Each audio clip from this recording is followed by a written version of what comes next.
ابن مسعود فرماتے ہیں کہ میں نے رسول اللہ صلی اللہ علیہ وسلم سے پوچھا هل للساعة من علم تعرف به، کہ کیا آپ کو آخری وقت کے بارے میں علم ہے؟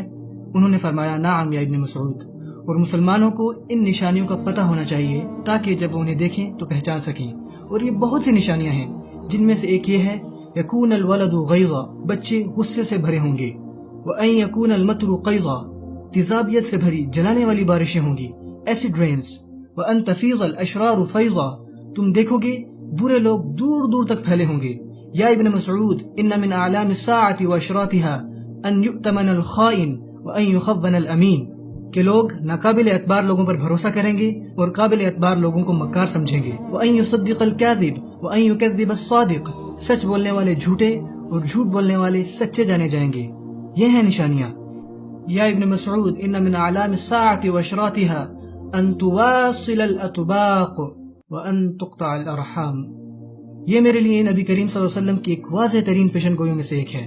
انہوں نے فرمایا تواصل الاطباق، یعنی آمد و رفت ڈشز مسلسل رابطہ رکھیں گی، اور آپ صلی اللہ علیہ وسلم نے وہی سیم لفظ استعمال کیا جو سیٹلائٹ کمیونیکیشنز کے لیے استعمال ہوتا ہے، مواصلات، اور لوگ ایک دوسرے سے قطع تعلق کر لیں گے۔ دوسرے لفظوں میں لوگ گھروں میں رہیں گے اور حال دنیا ٹی وی سے معلوم کریں گے، لیکن ساتھ بیٹھے پڑوسیوں تک کی خبر نہیں ہوگی۔ یہ ایک انتہائی حیران کن حدیث ہے میرے لیے۔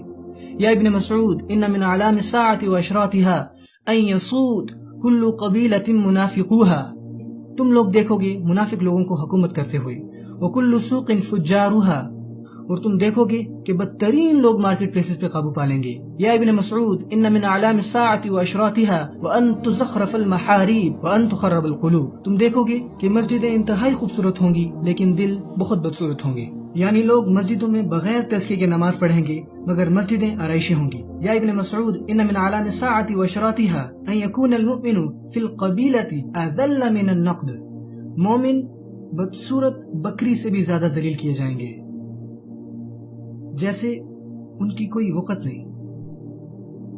یا ابن مسعود ان من اعلام الساعة واشراطها ان يكتفي الرجال بالرجال والنساء بالنساء، اور تم ایک بڑے پیمانے پہ ہم جنسی دیکھو گے۔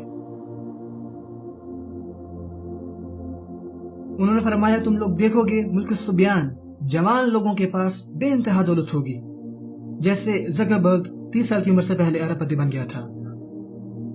اور تم دیکھو گے معامرۃ النساء، ایسی تحریکیں جو عورتوں کو بد تہذیب کریں گی۔ یا ابن مسعود ان من اعلام الساعة واشراطها ان يعمر خراب الدنيا ويخرب عمرانها، تم دنیاوی تہذیب کو تباہ ہوتے دیکھو گے، اس کی دھجیاں اڑتے دیکھو گے، یعنی تباہی بھی دنیا کی ایک تہذیب بن جائے گی۔ سو خراب الدنیا that will become تعمیر، it's تدمیر۔ یا ابن مسعود ان من اعلام الساعة واشراطها ان تظہر المعازف، کہ موسیقی کے آلات کثرت سے پائے جائیں گے، یعزف على رؤوسهم بالمعازف، میوزیکل انسٹرومنٹس ان کے سروں پر ہوں گے۔ ان کو کیسے پتا تھا اس بارے میں؟ یہ یہاں ہے، میں یہ خود سے نہیں کہہ رہا۔ انہوں نے فرمایا علی رؤوسہم بالمعازف، ان کے سروں پر موسیقی کے آلات ہوں گے۔ کس نے سوچا ہوگا؟ رسول اللہ صلی اللہ علیہ وسلم کے زمانے میں کسے معلوم ہوگا؟ پر آج ہم ہر جگہ ایسے لوگ دیکھتے ہیں۔ انہوں نے فرمایا تم بہت تعداد میں الشرط یعنی پولیس ہوگے، اور الغمازون الحمازون، لوگوں کا نقلیں اتارنا اور ایک دوسرے کا مذاق اڑانا۔ اندازہ لگائیں کتنے ٹی وی شوز پر آج ایسا ہی ہو رہا ہے۔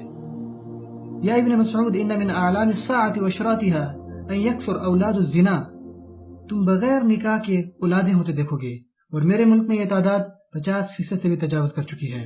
امیزنگ۔ تعرض الفتن علی القلوب کالحصیر، نبی صلی اللہ علیہ وسلم نے فرمایا کہ فتن ایک میٹ کی طرح دلوں کو دکھایا جائے گا۔ عودن عودن، اس کی 2 لائنیں ہوں گی، ہاریزونٹل اور ورٹیکل۔ یہ ہے ٹی وی سیٹ، اٹس اے سیٹ، ایک میٹ کی طرح۔ آپ صلی اللہ علیہ وسلم نے فرمایا کہ فتن دلوں کو ایک میٹ کی طرح دکھایا جائے گا، کالحصیر۔ اور اس طرح شیطان دلوں کو، نفسوں کو تباہ کر رہا ہے، ان سب کو ٹی وی اور فلموں میں دکھا دکھا کر، تب تک جب تک انسان تشدد کا عادی نہیں ہو جاتا، اور اب ان کے لیے ایک نارمل بات ہے، کوئی حیرانی نہیں۔ رسول اللہ صلی اللہ علیہ وسلم نے فرمایا میں نے جہنم میں پائے جانے والے 2 طرح کے لوگ ابھی تک نہیں دیکھے۔ قوم معہم سیات کاذناب البقر، کہ تم لوگوں کے ہاتھوں میں گائے کی دم کی جیسی چابک دیکھو گے، یضربون بها الناس، وہ اس سے لوگوں کو ماریں گے، ونساء کاسیات عاریات، عورتیں جو کپڑے پہنے ہوئے بھی برہنہ ہوں گی، مائلات، وہ اپنی چال میں جھولتی ہوں گی، موملات، اور لوگوں کو اپنی طرف مائل کریں گی، رؤوسہن کاسنمۃ البخت۔ یا اللہ، صدق رسول اللہ۔ انہوں نے فرمایا اس کے بال بیکٹرین اونٹ کی طرح ہوں گے۔ اس طرح کے اونٹ عربیوں کے پاس نہیں تھے۔ جب وہ فارس سے آئے تب انہوں نے اس طرح کے اونٹ دیکھے۔ ایسے لوگ جنت میں داخل نہیں ہوں گے۔ میں کہتا ہوں کہ ہمارے نبی نے سب سچ بیان کیا صلی اللہ علیہ وسلم۔ انہوں نے فرمایا میری امت کے لوگ نشہ آور چیزیں استعمال کریں گے اور اسے دوسرے نام سے بلائیں گے، رائٹ؟ ان کے پاس بہت سے نام ہوں گے۔ اعوذ باللہ من الشیطان الرجیم۔ اللہم صل